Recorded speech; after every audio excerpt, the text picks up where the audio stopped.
जय। श्रीमद् भागवत महापुराण की जय।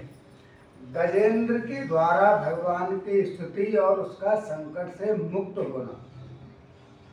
अयम विवस्तु बुद्ध्या समाधाय मनो हृदय जजाप परम जाप्यम जाव्य जन्मनुशिष्टम। श्री सुखदेव जी कहते हैं, परीक्षित अपनी बुद्धि से ऐसा निश्चय करके गजेंद्र ने अपने मन को हृदय में एकाग्र किया और फिर पूर्व जन्म में सीखे हुए श्रेष्ठ स्त्रोतों के द्वारा भगवान की स्तुति करने लगा। हाथी भगवान का नाम लेकर जप करने लगा।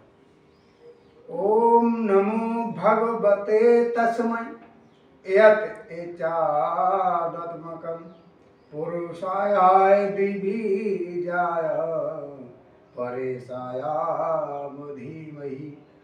गजेंद्र ने कहा, जो जगत के मूल कारण हैं और सबके हृदय में पुरुष के रूप में विराजमान है एवं समस्त जगत के एकमात्र स्वामी हैं, जिनके कारण इस संसार में चेतना का विस्तार होता है, उन भगवान को मैं नमस्कार करता हूँ, प्रेम से उनका ध्यान करता हूँ। ये संसार उन्हीं में स्थित है, उन्हीं की सत्ता से प्रतीत हो रहा है। वे ही इसमें व्याप्त हो रहे हैं और स्वयं वे ही इसके स्वरूप में प्रकट हो रहे हैं। ये सब होने पर भी इस संसार और इसके कारण प्रकृति से सर्वथा परे हैं। उन स्वयं प्रकाश स्वयं सिद्ध सत्तात्मक भगवान की मैं शरण ग्रहण करता हूँ। ये विश्व प्रपंच उन्हीं की माया से उनमें अध्यस्त है। ये कभी प्रतीत होता है तो कभी नहीं, परंतु उनकी दृष्टि ज्यों की त्यों एक सी रहती है। वे इसी के साक्षी और उन दोनों को ही देखते देखते वे सबके मूल हैं और अपने मूल भी वही है और कोई दूसरा उनका कारण नहीं है। वे ही समस्त कार्य और कारणों से अतीत प्रभु मेरी रक्षा करें। प्रलय के समय लोग परलोक और इन सबके कारण संपूर्ण रूप से नष्ट हो जाते हैं। उस समय केवल अत्यंत घना और गहरा अंधकार ही अंधकार रहता है, परंतु अनंत परमात्मा उससे सर्वथा में परे विराजमान रहते हैं। वे ही प्रभु मेरी रक्षा करें। उनकी लीलाओं का रहस्य जानना बहुत कठिन है। वे नट की भांति अनेकों वेश धारण करते हैं। उनके वास्तविक स्वरूप को ना तो कोई देवता जानते हैं और न ऋषि ही। फिर पूरा ऐसा कौन दूसरा है प्राणी है जो वहां तक जा सके और उनका वर्णन कर सके। वे प्रभु मेरी रक्षा करें। जिनके परम मंगलमय स्वरूप का दर्शन करने के लिए महात्मा गण संसार की समस्त शक्तियों का परित्याग कर देते हैं और वन में जाकर अखंड भाव से ब्रह्मचारी आदि अलौकिक व्रतों का पालन करते हैं तथा अपने आत्मा को सबके हृदय में विराजमान देखकर स्वाभाविक ही सबकी भलाई करते हैं। वे ही मुनियों के सर्वत्र भगवान मेरे सहायक है। वो मेरी गति हैं। न उनके जन्म कर्म है और न नाम, फिर रूप उनके संबंध में गुण और दोष की तो कल्पना ही कैसे की जा सकती है। फिर भी विश्व की सृष्टि और संहार करने के लिए समय समय पर वे उन्हें अपनी माया से स्वीकार करते हैं। ये भगवान की स्तुति कर रहा है हाथी, जो हम लोग कहते हैं कि बड़े भाग्यमान स्तन पावा सुर दुर्लभ सदग्रंथन गावा। हर प्राणी परमात्मा का भजन करता है, हर प्राणी भगवान को पहचानता है, लेकिन हम लोग जानकर भी उन्हें नहीं जान पाते। उन्हीं अनंत सर्वशक्तिमान सर्वस्वमय पर ब्रह्म परमात्मा को मैं नमस्कार करता हूँ। वे अरूप होने पर भी बहुत बहुरूप है। उनके कर्म अत्यंत आश्चर्य में है। मैं उनके चरणों में नमस्कार करता हूँ। स्वयं प्रकाश सबके साक्षी परमात्मा को मैं नमस्कार करता हूँ। जो मन वाणी और चित्त से अत्यंत दूर हैं, उन परमात्मा को मैं नमस्कार करता हूँ। विवेकी पुरुष कर्म संन्यास अथवा कर्म समर्पण के द्वारा अपना अंतकरण शुद्ध करके जिन्हें प्राप्त करते हैं तथा जो स्वयं तो नित्य मुक्त परमात्मानंद एवं ज्ञान स्वरूप ही हैं, दूसरों को केवल मुक्ति देने के लिए समर्थ ही केवल उन्हीं में है। उन प्रभु को मैं नमस्कार करता हूँ। जो सत्व रज तम इन तीन गुणों का धर्म स्वीकार करके क्रमशः शांत घोर और मूल अवस्था भी धारण करते हैं, उन भेद रहित समभाव से स्थित एवं ज्ञान घन प्रभु को मैं बार बार नमस्कार करता हूँ। आप सबके स्वामी, समस्त क्षेत्रों के एकमात्र ज्ञाता एवं सर्वसाक्षी हैं, मैं आपको नमस्कार करता हूँ। आप स्वयं ही अपने कारण हैं, पुरुष और मूल प्रकृति के रूप में आप ही हैं, आपको मैं नमस्कार करता हूँ। आप समस्त इंद्रिय और उनके विषयों के दृष्टा हैं, समस्त प्रतीतियों के आधार हैं, अहंकार आदि छत्रछा रूप असत वस्तुओं के द्वारा आपका ही अस्तित्व प्रकट होता है। समस्त वस्तुओं की सत्ता के रूप में भी केवल आप ही भास रहे हैं। मैं आपको बार बार नमस्कार करता हूँ। आप सबके मूल कारण हैं, आपका कोई कारण नहीं है, तथा कारण होने पर भी आप में विकार या परिणाम नहीं होता, इसलिए आप अनोखे कारण हैं। आपको मेरा बार बार नमस्कार है। जैसे समस्त नदी झरने आदि का परम आश्रय समुद्र है, वैसे ही आप समस्त वेद और शास्त्रों के परम तात्पर्य हैं। आप मोक्ष स्वरूप हैं और समस्त संत आपकी ही शरण ग्रहण करते हैं, अतः आपको मैं नमस्कार करता हूँ। जैसे यज्ञ के काष्ठ अरणी में अग्निगुप्त रहती है, वैसे ही आपने अपने ज्ञान को गुणों के माया से ढक रखा है। गुणों में क्षोभ होने पर उनके द्वारा विविध प्रकार की सृष्टि रचना का आप संकल्प करते हैं। जो लोग कर्म संन्यास अथवा कर्म समर्पण के द्वारा आत्मा तत्व की भावना करके वेद शास्त्रों से ऊपर उठ जाते हैं, उनके आत्मा के स्वरूप आप ही प्रकाशित होते जाते हैं। आपको मैं नमस्कार करता हूँ।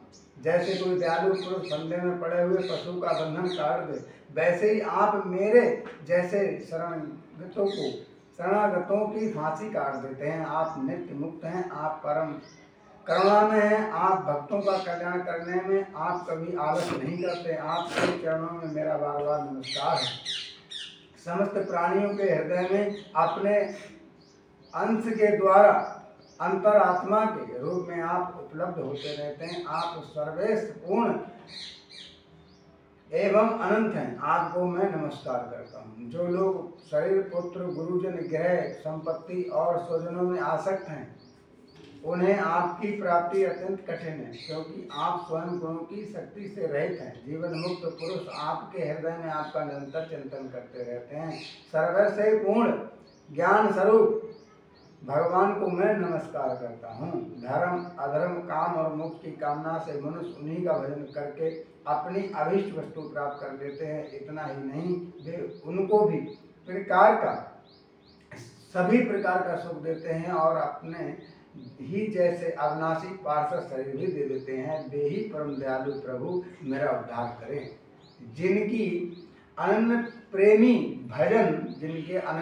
भजन उन्हीं की शरण में करते हुए उनके किसी भी वस्तु की, यहाँ तक कि मोक्ष की भी अभिलाषा नहीं करते, केवल उन्हीं के परम दिव्य मंगलमय लीलाओं का गान करते हुए आनंद के समुद्र में निमग्न रहते हैं। जो अविनाशी सर्वशक्तिमान अव्यक्त इंद्रियतीत और अत्यंत सूक्ष्म है, जो अत्यंत निकट रहने पर भी बहुत दूर जान पड़ते हैं। जो आध्यात्मिक योग अर्थात ज्ञान योग और भक्ति योग के द्वारा प्राप्त होते हैं, उन्हीं आदि पुरुष अनंत एवं परिपूर्ण पर ब्रह्म परमात्मा की मैं स्तुति करता हूँ। जिनकी अत्यंत छोटी कला से अनेकों नाम रूप के भेद भाव युक्त ब्रह्मा आदि देवता वेद और चराचर लोकों की सृष्टि हुई है। जैसे धधकती हुई आग से लपटें और प्रकाशमान सूर्य से उनकी किरणें बार बार निकलती और लीन होती रहती हैं, वैसे ही जिन स्वयं प्रकाश परमात्मा से बुद्धि मन इंद्रिय और शरीर जो गुणों के पर प्रभारूप हैं, प्रभारूप हैं, उनको बार बार प्रकट होते तथा लीन हो जाते हैं। वे भगवान न देवता हैं और न असुर, वे मनुष्य और पक्षी भी नहीं, ना वे स्त्री हैं, न पुरुष और न नपुंसक। वे कोई साधारण या असाधारण प्राणी नहीं है, ना वे गुण है और ना कर्म, ना कार्य और ना तो कारण ही है।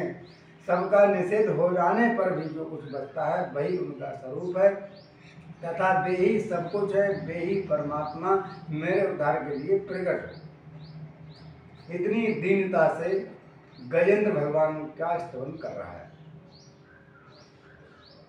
मैं जीना नहीं चाहता। ये हाथी की योनि बाहर और भीतर सब ओर से अज्ञान स्वरूप आवरण के द्वारा ढकी हुई है, इसको रखकर करना ही क्या है। मैं तो आत्म प्रकाश को ढकने वाले उस अज्ञान स्वरूप आवरण से छूटना चाहता हूँ, जो कार्यक्रम से अपने आप नहीं छूट सकता। जो केवल भगवत कृपा अथवा तत्व ज्ञान के द्वारा ही नष्ट होता है।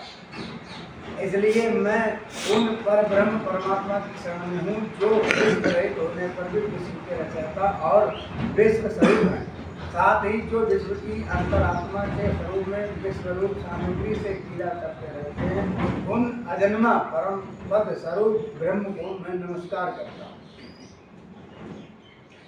योगी लोग योग के द्वारा और कर्म वासना और कर्म फलों को भस्म करके अपने योग शुद्ध हृदय में जिन योगेश्वर भगवान का साक्षात्कार करते हैं, उन प्रभु को मैं नमस्कार करता हूँ।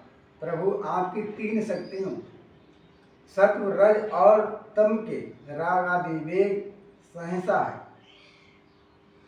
यानी कि वेग अहिंसा है, समस्त इंद्रियों और मन के विषयों के रूप में भी आप ही प्रतीत हो रहे हैं। इसलिए जिनकी इंद्रियां बस में नहीं है, वे तो आपकी प्राप्ति का मार्ग भी नहीं पा सकते। आपकी शक्ति अनंत है, आप शरणागत वत्सल है, मैं आपको बार बार नमस्कार करता हूँ। आपकी माया अहं बुद्धि से आत्मा का स्वरूप ढक गया, इसी से ये जीव अपने रूप को नहीं जान पाता। आपकी महिमा अपार है। उन सर्वशक्तिमान एवं माधुर्य निधि भगवान को मैं नमस्कार करता हूँ और उन्हीं माधुर्य निधि भगवान की मैं शरण में हूँ।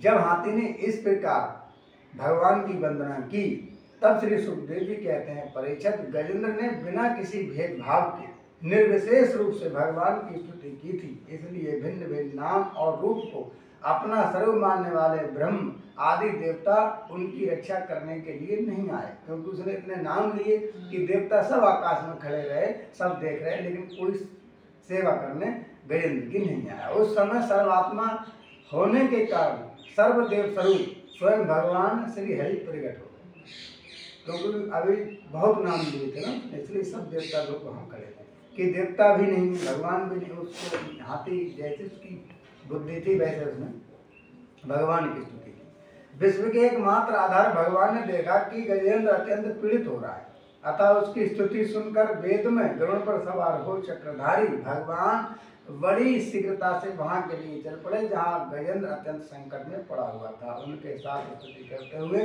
देवता भी वहां आए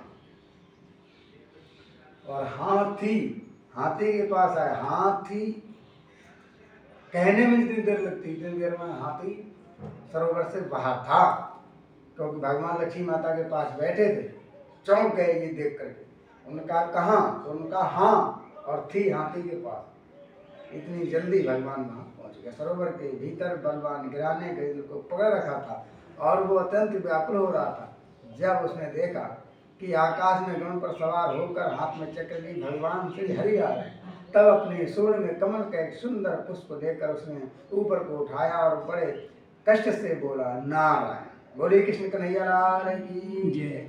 जगत गुरु भगवान मैं आपको नमस्कार करता हूँ। जब भगवान ने देखा कि गजेंद्र अत्यंत पीड़ित हो रहा है, तब वे एक बार गरुड़ को छोड़कर कूद पड़े और कृपा करके गजेंद्र के साथ ही गिरह को भी बड़ी शीघ्रता से सरोवर से बाहर निकाल लाए।